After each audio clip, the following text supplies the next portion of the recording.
নির্বাচনের আগে এবং নির্বাচনের দিন অনেক বিষয়ে 11 দলীয় নির্বাচনী ঐক্য ছাড় দিয়েছিল এই আশায় যে জনগণের রায়ের মাধ্যমে যে দল বা যে জোট ক্ষমতায় আসবে বা জনগণ যাদের হাতে দেশের রাষ্ট্র পরিচালনা তুলে দিবে তারা গণতান্ত্রিক প্রক্রিয়ায় জনগণের মনের ভাষা ধারণ করে এই দেশ পরিচালনা করবে বলে যে আশা করেছিল, প্রথম দিনেই সেই আশা শুধু ভঙ্গই করে নাই, রীতিমতো জাতির এই ভোট দিয়ে তারা প্রতারণার মধ্যে নিজেদেরকে সামিল করেছে। পুরাতন ফ্যাসিস্ট এবং জালিমকে একসাথে কাঁধে কাঁধ মিলে এই রাজপথে লড়াই সংগ্রামের মধ্য দিয়ে বিদায় করেছিলাম। আমরা লক্ষ্য করছি 2026-এর ত্রয়োদশ জাতীয় সংসদ নির্বাচন পরবর্তী কিছুটা একই রূপে নব্য ফ্যাসিস্টের রূপ ধারণ করে জালিমের ভেসে আমাদের সাধারণ মানুষ এবং 11 দলীয় নির্বাচনী ঐক্যের জন্য যারা কাজ করেছেন, ভোট দিয়েছেন, তাদেরকে নির্যাতন, নিপীড়ন, হামলা, মামলা, ঘর বাড়ি লুট করা, দোকানপাট জ্বালিয়ে দেওয়া, দোকানপাট দখল করা,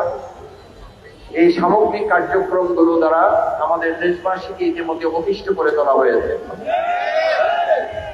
হোয়াইট প্লাস প্রো সেনসিটিভ স্কয়ারে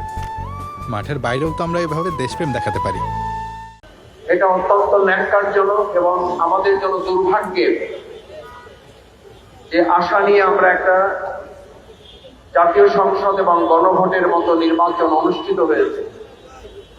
নির্বাচনের আগে এবং নির্বাচনের দিন অনেক বিষয়ে 11 দলীয় নির্বাচনী ঐক্য ছাড় দিয়েছিল এই আশায় যে জনগণের রায়ের মাধ্যমে যে দল বা যে জোট ক্ষমতায় আসবে বা জনগণ যাদের হাতে দেশের রাষ্ট্র পরিচালনা তুলে দিবে তারা গণতান্ত্রিক প্রক্রিয়ায় জনগণের মনের ভাষা ধারণ করে এই দেশ পরিচালনা করবে বলে যে আশা করেছিল, প্রথম দিনেই সেই আশা শুধু ভঙ্গই করে নাই, রীতিমতো জাতির এই ভোট দিয়ে তারা প্রতারণার মধ্যে নিজেদেরকে সামিল করেছে। আজ নির্বাচনের পর 12 তারিখে নির্বাচন হয়েছে, আজকে 16 তারিখ, মাঝখানে 3 দিনের মাথায় 11 দলীয় নির্বাচনী ঐক্যের নেতৃবৃন্দ এবং দেশবাসীকে সাথে নিয়ে, ঢাকাবাসীকে সাথে নিয়ে কোন প্রেক্ষাপটে আমাদেরকে এখানে উপস্থিত হতে হলো, এই বক্তব্যই 11 দলীয় নির্বাচনী ঐক্যের শীর্ষ নেতৃবৃন্দ আপনাদের সামনে তুলে ধরবেন। নিশ্চয়ই আপনাদের মনে প্রশ্ন হওয়ার কথা, যখন সরকার গঠন প্রক্রিয়া, বিরোধী দল গঠন, দেশ পরিচালনায় জনগণকে সাথে নিয়ে আমরা একটা সুন্দর, সুষ্ঠু, নিরাপদ বাংলাদেশ বিনির্মাণের লক্ষ্যে সামনের দিকে আলাপ আলোচনার ভিত্তিতে এগিয়ে যাব, ঠিক সেই সময় আমাদের বিক্ষোভের কর্মসূচি কিংবা মিছিলের কর্মসূচির ডাক দিতে হলো কেন?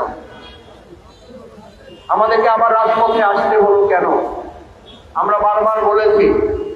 আমাদের দেশের 18 কোটি মানুষ যতদিন নিরাপদ নিশ্চিত না হবে ততদিন পর্যন্ত আমাদের এই লড়াই, আমাদের এই সংগ্রাম, আমাদের এই আন্দোলন অব্যাহত থাকবে।